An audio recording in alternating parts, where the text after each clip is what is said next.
hari ini. Haleluya. Oh saudaraku yang kasih sama Tuhan, kita sering berpikir Pentakosta ini dulu kala luar biasa, Dia bersama dengan kita, dan Pentakosta ini Tuhan akan bersama dengan kita nanti. Tidak, saya katakan Dia bersama dengan kita hari ini. Haleluya. Imanmu jangan melompat-lompat luar biasa. Kemarin saya bisa kaya, seharusnya kalau Tuhan berkati. Sekarang juga saudara bisa diberkati oleh Tuhan. Minyak ini bukan untuk besok atau bukan dari kemarin. Ini adalah minyak untuk sekarang. Haleluya.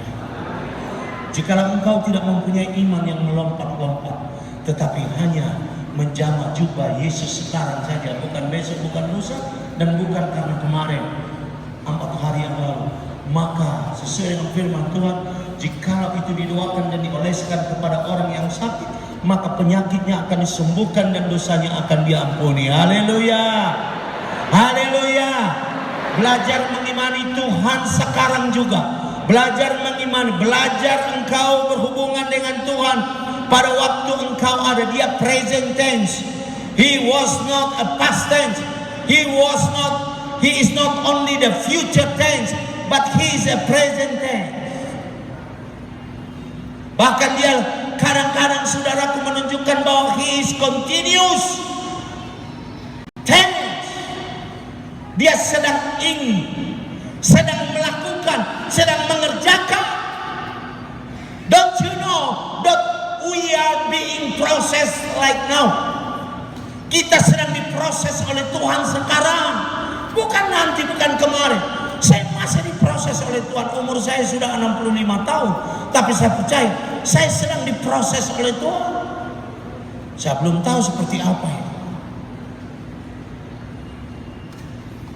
10 tahun yang lalu kita tidak punya kesempatan untuk berkumpul bersama-sama nyaman di gereja ini.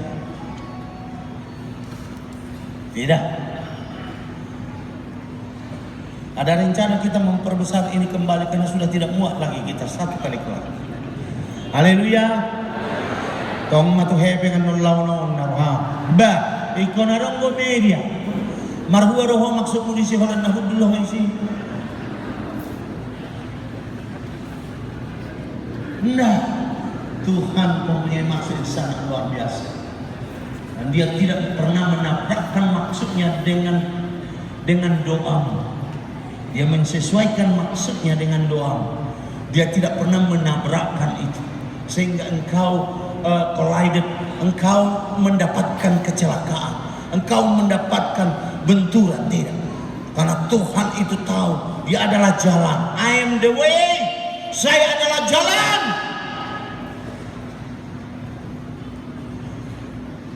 Saudaraku yang kekasih sama Tuhan.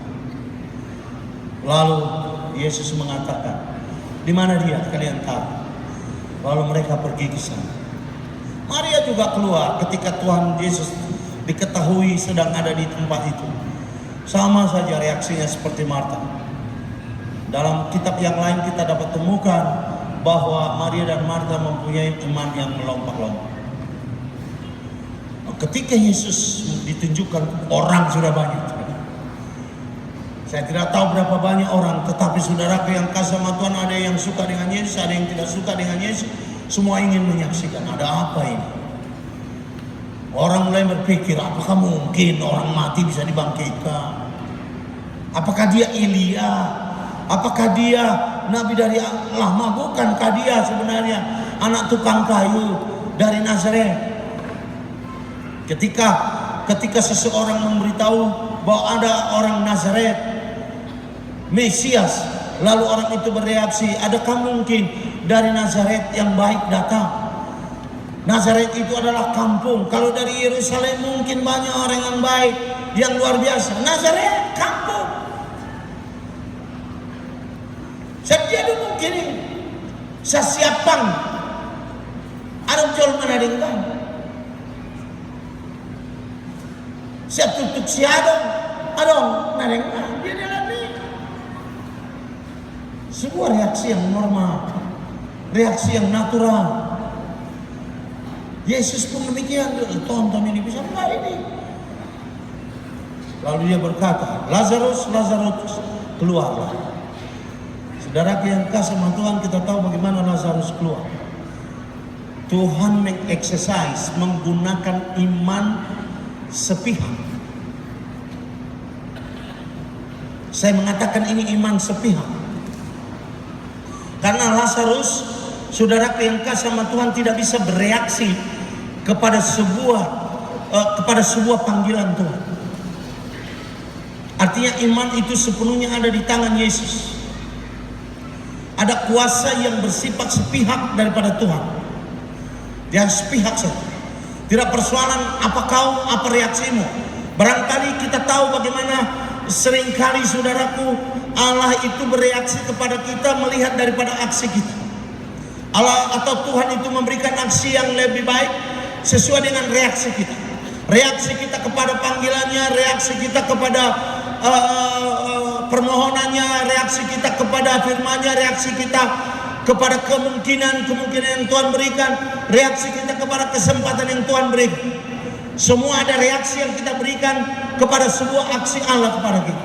Tapi ada kalanya Allah tidak mempersoalkan reaksi. Ada sebuah iman yang berat sebelah. Dia katakan keluar. Karena Lazarus tidak bisa beriman. Dia tidak panggil itu dari iman. Saya juga heran kenapa bisa Rasul Paulus menjadi orang Kristen yang hebat dan luar biasa.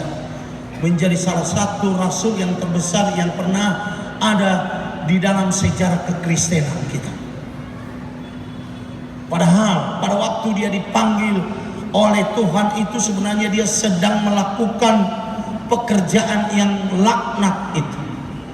Mau menangkap orang-orang Kristen dan membunuhnya. Itulah yang ada di dalam hati. Itulah yang ada di dalam keinginan.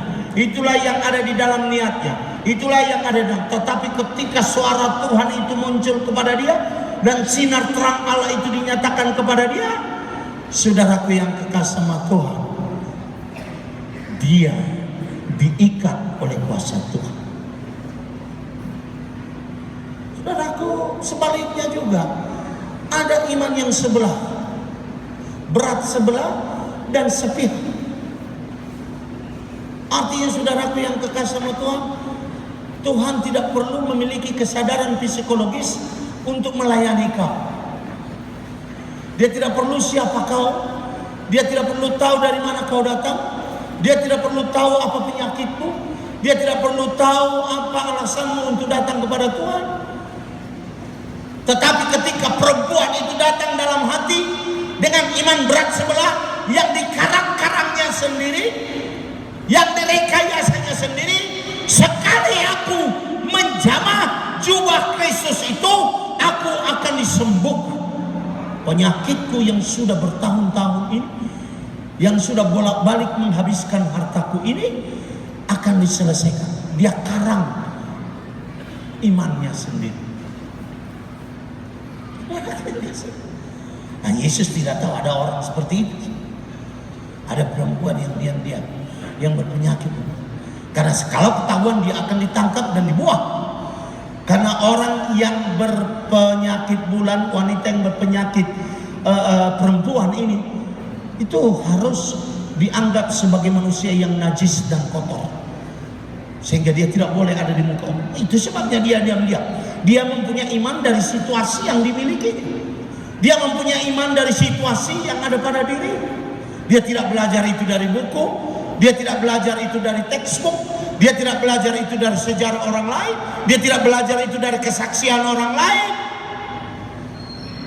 Dia belajar dari situasi yang dihadapinya.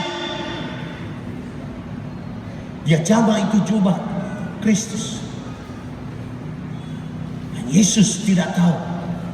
Saya pikir Yesus tidak pura-pura tahu atau pura-pura tidak tahu. Saya tidak pernah melihat ada sifat seperti itu di dalam Kristus. Barangkali dia menguji, mentes, ya, just to make sure, mungkin dia melakukan itu. Tapi untuk pura-pura, memang apa yang tertulis di situ ada sebuah kejadian yang sebenarnya, bahwa ada kuasa yang bisa saya curi daripada Tuhan dan Tuhan tidak tahu. Saya bisa merampok kemurahan Tuhan dan dia tidak tahu. Dia hanya merasakan. Saya rasakan ada kuasa mengalir dari diriku keluar. Dia tahu. Sama seperti saya, kalau saya berkhotbah, nanti setelah berkhotbah saya lemas. Di rumah saya akan lemas nanti. Karena saya tahu bahwa ada banyak energi yang keluar dari saya. Saya tahu ada energi yang keluar dari saya yang akan memberkati, yang akan memberikan pengampunan, yang akan memberikan melalui firman Tuhan itu. Yesus merasakan ada kuasa keluar daripada dia. Ada pencuri-pencuri yang baik yang mengarang-arang imannya, kalau saya jamakan tanganku, aku akan sembuhkan. Tidak ada teori untuk itu.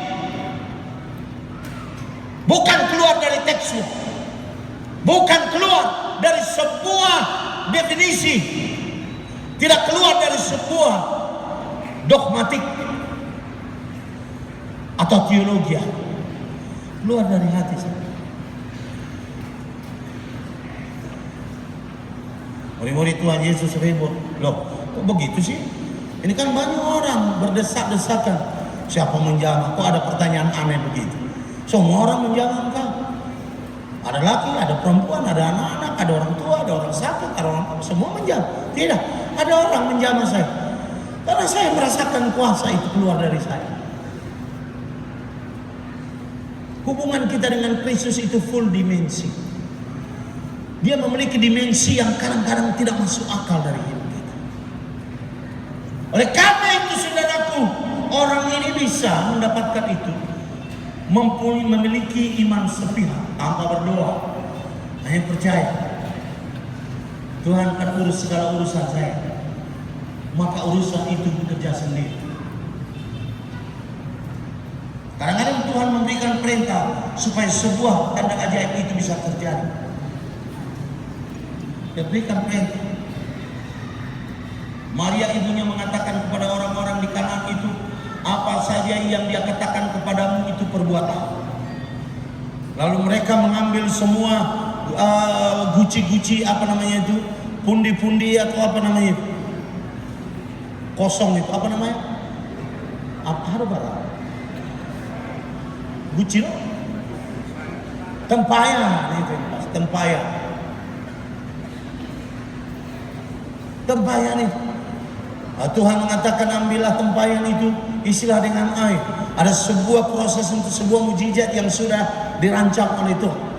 Tapi ada kalanya Tuhan tidak merancang apa-apa, tapi terjadi mujizat kepada diriku oleh sebuah iman yang sangat kecil, sederhana, dan tidak sangat complicated, dan tidak sangat luar.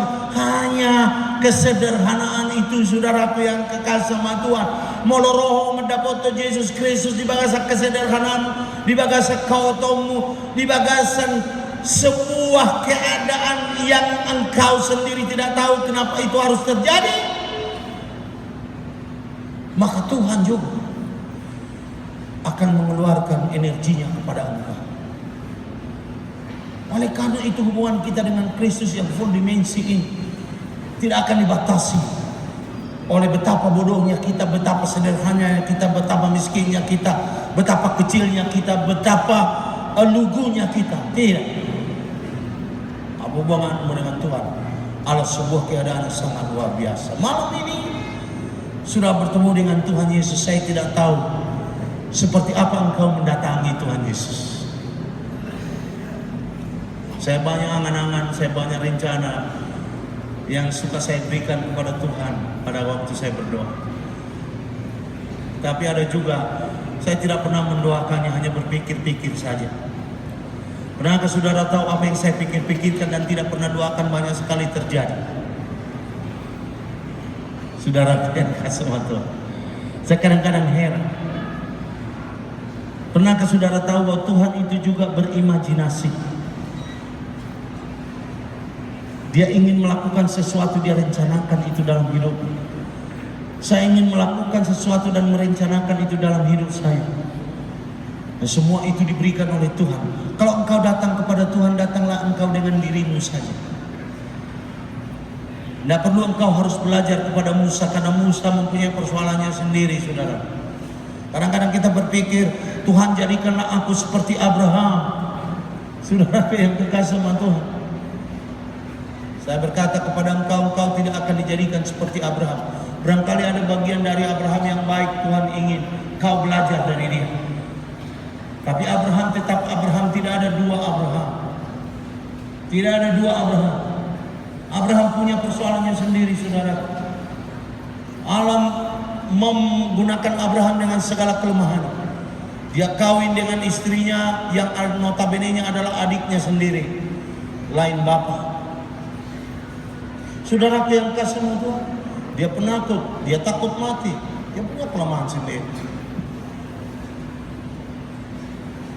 Ketika Sarah mengatakan, sudah kawinlah engkau dengan siapa itu? Hagar, karena dia tidak punya anak dari dia. Tidak dua kali si Hagar ngomong, terus langsung si Abraham pergi ke kemah membantunya itu. Tidak dua kali si Sarah ngomong. Selesai dope di si Sarah, manguni mau aman. Ay boama, so naong rindak pusak kok.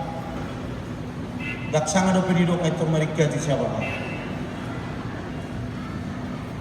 Jadi dokonomu ma pakai mau so si Abraham, gimana dokonomu? Hanya ada satu Abraham, tidak ada dua. Dan di dunia ini hanya ada satu kesempatan, tidak ada dua kesempatan. Ketika orang Israel menolak untuk masuk ke negeri Israel, ke negeri Kanaan, saudara yang kasih sama Tuhan, hanya itu kesempatan. Kesempatan kedua bukan kesempatan yang pertama. Kesempatan yang pertama adalah kesempatan yang pertama dengan seluruh risiko, seluruh kebaikan, seluruh kemurahan, seluruh kemudahan. Kesempatan yang kedua adalah lain lagi. Walaupun kau masuk tanah Kanaan, bukan sama dengan kesempatan yang pertama. Oleh itu, saya beritahu kepada saudara kemarin, sekecil apapun yang Tuhan berikan kesempatan kepada engkau, ambil.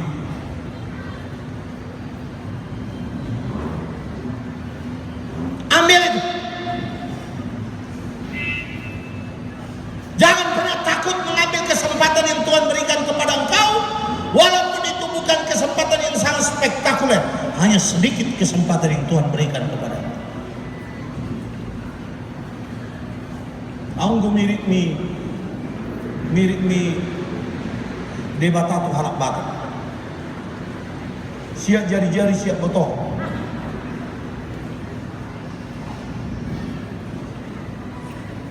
Artinya saudara yang kasih sama Tuhan, jangan takut bersama-sama dengan Tuhan.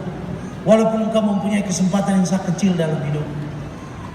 Karena Tuhan mempunyai kemampuan dan kuasa untuk memberkati engkau dengan caranya. He can bless you with His own special way. Dia akan memberkati engkau dengan cara Tuhan yang sangat khusus dan luar biasa. Oleh karena itu saudaraku yang kekasih sama Tuhan, jadikanlah bagian dirimu itu menjadi media keberkatan yang bisa Tuhan berikan kepada engkau. Dan engkau jangan pernah saudaraku yang kekasih sama Tuhan menyampingkan semua berkat dan anugerah yang Tuhan telah berikan kepada engkau, saudaraku yang kekasih sama Tuhan.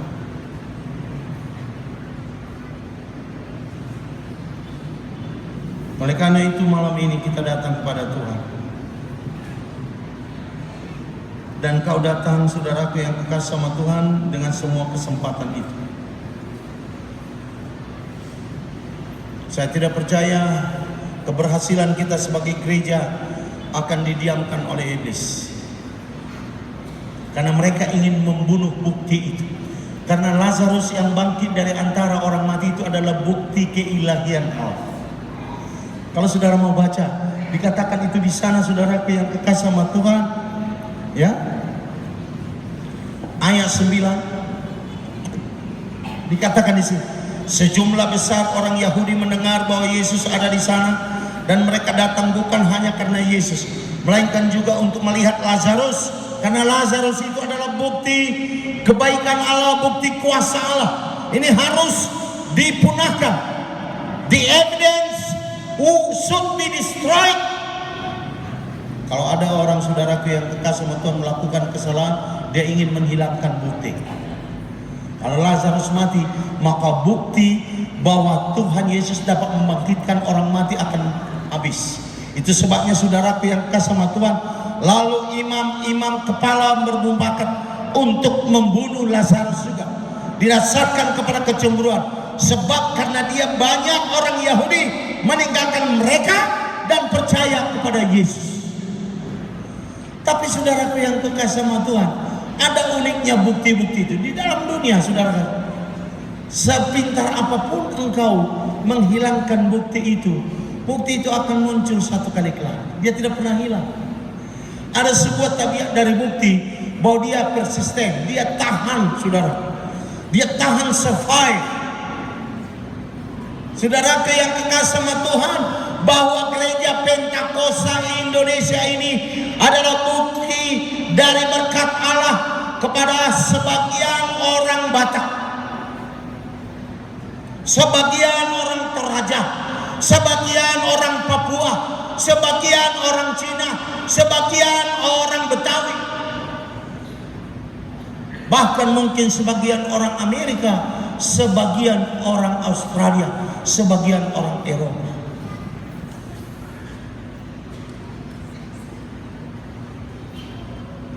Berkali-kali akan ada ancaman untuk menghilangkan bukti itu.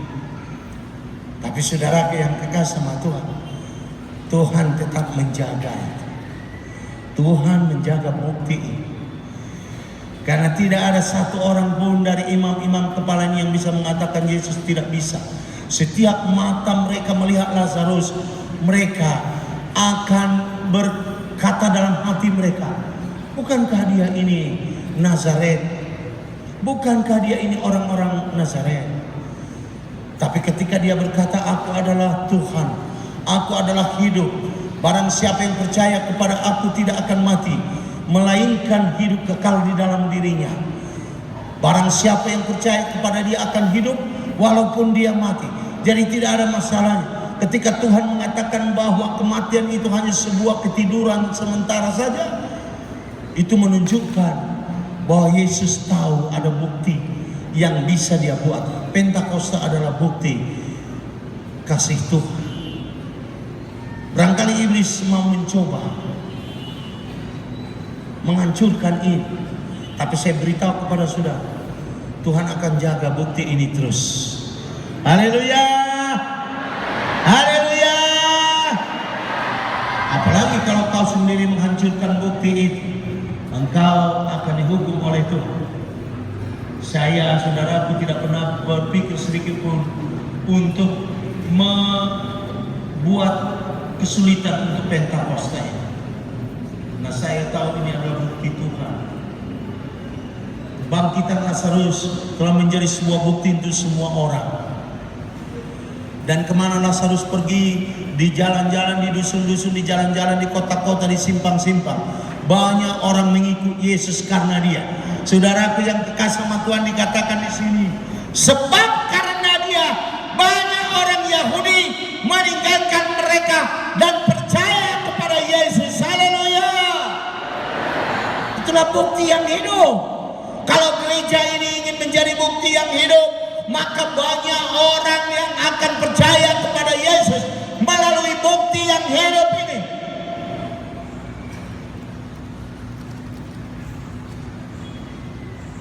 Saudara, malam ini kita datang kepada Tuhan. Tidak persoalan latar belakang datang kepada Tuhan. Saya tidak mempermasalahkan seberapa besar engkau mempunyai suara untuk Tuhan. Berbisik pun Tuhan dengar. Suara berbisik, kontemplasi, dan ekspresif yang bisa kita lakukan kepada Tuhan, itu hanyalah bagian dari hidup kita. Tuhan tahu itu. Yang sakit boleh datang kepada Tuhan dan katakan, Tuhan ngalu jauh nomor saya itu. Matuk susah. Si maruham jamaah mata kami. Tak perlu saudara harus merengek-rengek. Cukup saja iman kontemporer, iman situasional, iman sepihak saja taruh kepada Tuhan. Engkau bisa curi kuasanya itu malam ini juga.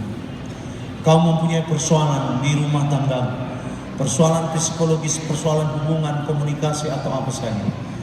Malam ini datang Tuhan, Engkau perbaiki saya, rehabilitasi hidup saya. Tuhan, aku mempunyai sebuah keadaan di mana aku tidak bisa katakan kepada orang lain kecuali Engkau saja. Saya punya dosa yang tersembunyi. Tuhan, kepadamu aku mengaku dosa tersembunyi ini. Tidak ada orang yang tahu, pun istri saya, pun anak saya, pun siapa. Tapi malam ini Tuhan, ampunilah segala dosa. Tuhan, bukan seperti apa yang Engkau pikirkan. Tuhan melebihi apa yang Kau pikirkan. Tuhan bukan seperti apa yang Kau harapkan, tapi Tuhan melebihi apa yang Kau harapkan. Dia lebih tahu tentang dirimu. Malam ini kita datang, doakan semua keluarga, anakmu, bapak, ibu, cucu, siapa saja. Doakan juga pelayanan. Tuhan, aku tahu bahwa Engkau telah membantu dan menolong saya dalam pelayanan saya. Tapi saya tahu banyak uang, waktu, dan ruang yang terbuang begitu saja, tidak berhasil dan tidak berdaya dan tidak berguna. Tapi malam ini saya ingin Engkau perbaharui. Jadikan saya menjadi hamba yang efektif dan efisien.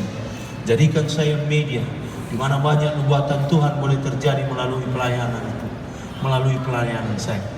Saya barangkali ditempatkan di sebuah dusun yang sangat kecil, seperti Wamena barangkali. Katakan kepada dia, Wamena bisa menjadi tempat kudus dan luar biasa. Sekarang engkau dikuduskan oleh Tuhan malam ini. Maka barang di mana kekudusan Tuhan berada, di sana kekudusan Tuhan diungkapkan. Itu bukti kehadiran Tuhan. Di mana tanah engkau injak, di mana langit engkau junjung, di mana mulut engkau buka, di mana pujian engkau nyatakan, di mana doa engkau sebutkan, di sana Tuhan berada. Karena apa? Engkau adalah bukti hidup dari sebuah kuasa Tuhan, dari sebuah kemurahan Tuhan, dari sebuah pengampunan Tuhan. Malam ini kita datang kepada Dia. Haleluya, haleluya. Marsinggang mahita martang yang sudah. Nabi marsinggang. Haleluya, haleluya, haleluya. Oh.